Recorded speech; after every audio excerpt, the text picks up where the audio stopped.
नमस्कार, मी दिलीप स्वामी, जिल्हाधिकारी तथा जिल्हा दंडाधिकारी बोलतोय। आपणाला सर्वांना माहिती आहे, आंतरराष्ट्रीय स्तरावरच्या काही प्रसंगामुळे आपल्याकडे गॅस आणि डिझेल पेट्रोलचा तुटवडा आहे अशा पद्धतीच्या बातम्या प्रसारित झाल्या। काही लोकांनी अफवा पसरवले, त्यामुळे खूप ठिकाणी पॅनिक परिस्थिती निर्माण झालेली आहे। परंतु जिल्हा प्रशासन या संदर्भामध्ये दक्ष असून सर्वत्र तपासणी सुरू आहे। आपल्याकडे डोमेस्टिक म्हणजे घरगुती गॅस वापराच्या संदर्भामध्ये कुठलीही अडचण नाही आहे। त्यामुळे घरगुती गॅस ग्राहकांनी पॅनिक होण्याची कुठलीही आवश्यकता नाही आहे। आपल्याला रजिस्ट्रेशन नंतर जो काही कालावधी दिला जाणार आहे त्या कालावधीमध्ये आपल्याला गॅस सिलेंडर मिळणार आहे। फक्त कमर्शियल गॅस उपलब्धतेच्या बाबतीमध्ये अडचण निर्माण झालेली आहे, त्याच्या संदर्भामध्ये सुद्धा शासन स्तरावरून प्रयत्न चालू आहेत आणि जिल्हा प्रशासन स्तरावर सुद्धा या संदर्भामध्ये विविध कंपन्यांशी बोलणे चालू आहे।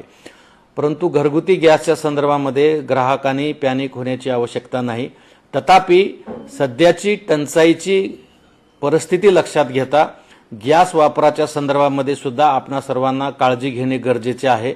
जास्तीचे पदार्थ तयार करणे किंवा गॅस वाया घालवणे किंवा बऱ्याच ठिकाणी गॅस चालू असतो आणि त्यावर काही शिजवलं जात नाही, अशा पद्धतीने मोठ्या प्रमाणामध्ये गॅस बऱ्याच ठिकाणी वाया जातो।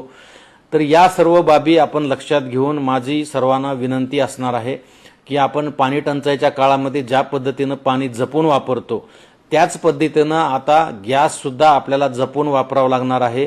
जोपर्यंत ही परिस्थिती निवळत नाही तोपर्यंत प्रत्येक ग्राहकाने आवश्यकतेप्रमाणेच अत्यंत काटेकोरपणे गॅसचा वापर केला तर आपल्याला गॅस पुरेसा उपलब्ध होऊ शकतो।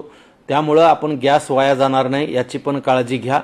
संपूर्ण गॅस एजन्सीच्या तपासण्या आमच्या पुरवठा विभागाच्या टीम मार्फत तयार केलेल्या तपासण्या होत आहेत। जिल्हाभरामध्ये आपण 11 टीम तयार केलेल्या आहेत आणि कालपासून सातत्याने या ठिकाणी तपासण्या सुरू आहेत।